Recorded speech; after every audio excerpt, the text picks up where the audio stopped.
faut rester simple aussi. Soyez naturel surtout. Allez.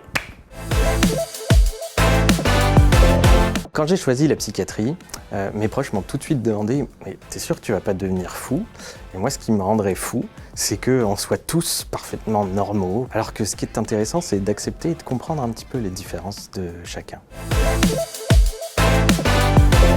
En médecine, il vaut mieux prévenir que guérir. Et en même temps, on n'a pas besoin d'attendre d'avoir une maladie mentale ou de se sentir mal pour consulter, de la même façon qu'on peut avoir une maladie mentale et être en très bonne santé mentale. Les patients arrivent en me disant « Oui, tout ça c'est dans la tête, est-ce que c'est vraiment pas que dans ma tête ?» Et je leur dis « Bah oui, c'est dans la tête, mais en même temps, la tête, ça fait partie du corps. » Donc la santé mentale, ça fait partie de la santé globale, la santé mentale, c'est la santé. D'ailleurs, même moi, en tant que psy, ça m'est arrivé d'aller consulter un professionnel. Comme quoi, même les soignants ont besoin parfois de consulter un professionnel. L'important, c'est vraiment de prendre soin de soi.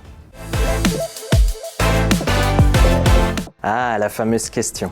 Alors, le psychiatre, c'est un médecin qui s'est spécialisé dans l'évaluation et le traitement des troubles mentaux. Comme tout médecin, il peut par exemple prescrire des médicaments ou rédiger des certificats.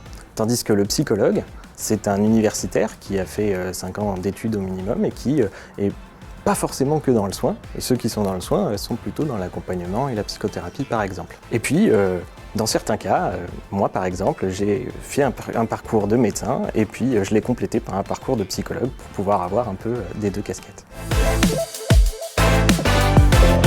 Alors la première chose à savoir, c'est qu'il y a une multitude de façons de prendre soin de sa santé mentale.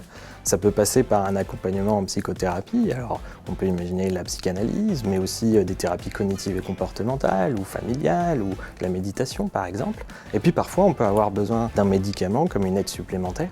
Moi j'aime bien présenter les choses comme quand on a une fracture par exemple, on a besoin d'un plâtre pour que l'os se consolide. Et bien les médicaments ça va être un peu pareil, ils vont avoir ce rôle de plâtre, le temps que l'esprit, la santé mentale se renforce, et puis quand on n'en a plus besoin, on enlève le plâtre. Certaines personnes ont parfois besoin aussi d'une béquille pour continuer à avancer, et donc parfois le médicament il est valable un peu plus longtemps. En tout cas, l'essentiel, c'est la relation que vous allez pouvoir mener avec votre thérapeute pour discuter de tout ça avec lui, et la confiance que vous allez avoir avec lui va vous permettre d'optimiser vos chances d'aller mieux. Eh bien, il y a une phrase de Pasteur qui dit « Guérir parfois, soulager souvent, écouter toujours ».